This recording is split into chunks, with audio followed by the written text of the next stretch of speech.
In today's video, I'm going to show you how to remove or block on-device AI models in Firefox using a very simple settings change. This is a quick and useful tutorial if you want a cleaner browser experience, fewer AI features running in the background, or you simply prefer to keep those enhancements turned off. If this video helps, make sure to hit the like button and subscribe for more easy tech tutorials just like this. Alright, let's jump right in. First, open Mozilla Firefox on your Windows, Mac, or Linux computer. You can do this from your desktop, taskbar, dock, or application folder, just like you normally would.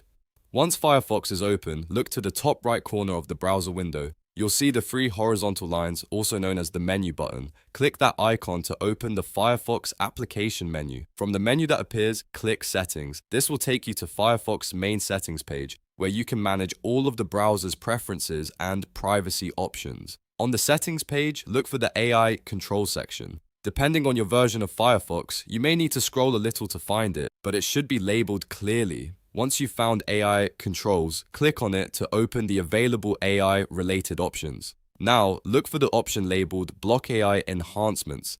This is the setting you want if you're trying to disable or stop on-device AI features in Firefox. Enable this option by turning it on. After that, click Block when prompted to confirm the change. Firefox will apply the setting and block those AI enhancements from running on your browser. That's really all there is to it. In just a few clicks, you've changed the Firefox settings to block on-device AI models and keep those enhancements disabled. This is a great option if you want more control over your browser and prefer not to use built-in AI features. If this tutorial helped you out, please give it a like and subscribe to the channel for more simple step-by-step guides. Thanks for watching, and I'll see you in the next one.